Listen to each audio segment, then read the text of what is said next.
ലഹരിക്കേസിൽ മുഖ്യമന്ത്രിയുടെ social media coordinator അറസ്റ്റിലായത് ഞെട്ടിപ്പിക്കുന്നതെന്ന് CPIM സംസ്ഥാന സെക്രട്ടറി MV ഗോവിന്ദൻ മാസ്റ്റർ. മുഖ്യമന്ത്രിയുടെ ഓഫീസിലെ സ്ഥിരം സന്ദർശകരാണ് പിടിയിലായവർ.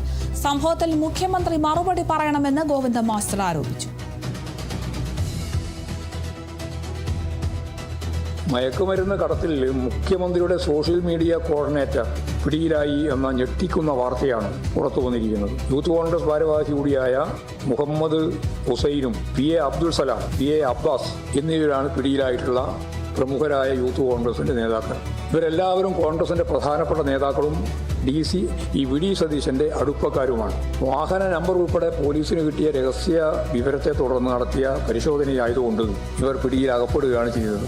അപ്പോൾ മുഹമ്മദ് ഹുസൈൻ ഫേസ്ബുക്ക് പ്രൊഫൈലിൽ തന്നെ അദ്ദേഹം VD സതീശന്റെ സോഷ്യൽ മീഡിയ കോർഡിനേറ്റർ ആണെന്ന് രേഖപ്പെടുത്തിയിട്ടുള്ളതാണ്. VD സതീശന്റെ പേരിലുള്ള ഗ്രൂപ്പുകളുടെ അഡ്മിനായിരുന്നു അദ്ദേഹം. സതീശന്റെ വീഡിയോകളും പോസ്റ്ററുകളും ഷെയർ ചെയ്യുന്നതും ഇദ്ദേഹമായിരുന്നു. മുഖ്യമന്ത്രിയുടെ ഓഫീസിലെ സ്ഥിരം സന്ദർശകരാണ് ഇവരെല്ലാം എന്ന് തെളിയിക്കുന്ന ചിത്രങ്ങളും പുറത്തു വന്നിട്ടുണ്ട്.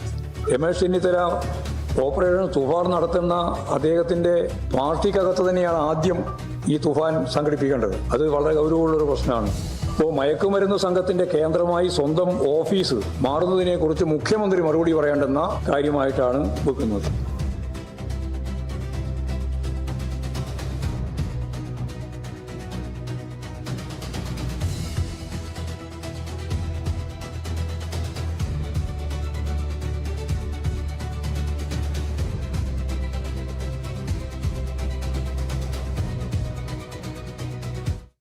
കേരളത്തിന്റെ UDFന് ഭൂരിപക്ഷം കിട്ടിയെന്ന ഉറപ്പായ നിമിഷം മുതൽ NGO അസോസിയേഷൻ പേരെഴുതി കൊടുത്തതിന്റെ അടിസ്ഥാനത്തിൽ ഉദ്യോഗസ്ഥരെ സ്ഥലം മാറ്റുകയാണെന്ന് CPIM സംസ്ഥാന സെക്രട്ടറി MV ഗോവിന്ദൻ മാസ്റ്റർ. യാതൊരു മടിയുമില്ലാതെ ഉയർന്ന ഉദ്യോഗസ്ഥർ അതിനനുസരിച്ച് ഉദ്യോഗസ്ഥരെ സ്ഥലം മാറ്റിയെന്നും ഗോവിന്ദൻ മാസ്റ്റർ പറഞ്ഞു. VD സതീശൻ പൊതുമധ്യത്തിൽ വെച്ച് ഉദ്യോഗസ്ഥരെ സ്ഥലം മാറ്റുമെന്ന് പറഞ്ഞതിലും ഗോവിന്ദൻ മാസ്റ്റർ വിമർശനം ഉന്നയിച്ചു. കേരളത്തിൽ അങ്ങോളം ഇങ്ങോളം സ്ഥലം മാറ്റം നടത്തിക്കൊണ്ടിരിക്കുകയാണ്. അതായത് ഇവിടെ ഭൂരിപക്ഷം കിട്ടി 12 മണിയാകുമ്പോഴാണല്ലോ പറഞ്ഞത്. ആ ഭൂരിപക്ഷം കിട്ടി എന്ന് പറയുന്ന ആ നിമിഷം മുതൽ NGO അസോസിയേഷന്റെ നേതാക്കന്മാർ പേരെഴുതി കൊടുത്ത് ഇന്ന ആളുകളെ മാറ്റണം എന്ന് പറഞ്ഞപ്പോ യാതൊരു മടിയുമില്ലാതെ ഉയർന്ന ഉദ്യോഗസ്ഥന്മാര് ഇന്നയാളുടെ അഭ്യർത്ഥനയനുസരിച്ച് ഇന്ന ആളുകളെ മാറ്റിയിരിക്കുന്നു എന്ന് അന്ന് ഓർഡർ ഉണ്ടാക്കി. എന്ന് പറഞ്ഞാൽ ഭരണമൊന്നും വന്നിട്ടില്ല, ഗവൺമെന്റ് രൂപീകരിച്ചിട്ടില്ല. ഭൂരിപക്ഷം കിട്ടി എന്ന് പറയുന്ന 12 മണിക്ക് അന്ന് ഓർഡർ ഉണ്ടാക്കിയിട്ട് കൊടുത്തതാണ് ഇവിടുത്തെ സ്ഥിതി. ശരിയായ രീതിയിൽ ഓൺലൈൻ സംവിധാനത്തിന്റെ ഭാഗമായിട്ട് ട്രാൻസ്ഫർ ഉൾപ്പെടെ കൈകാര്യം ചെയ്തു പോകുന്നതായിരുന്നു കേരളത്തിന്റെ സാധാരണ നിലയിലുള്ള സ്ഥിതി. അത് മാറ്റി യഥാർത്ഥത്തിൽ മുഖ്യമന്ത്രി തന്നെ പറഞ്ഞു.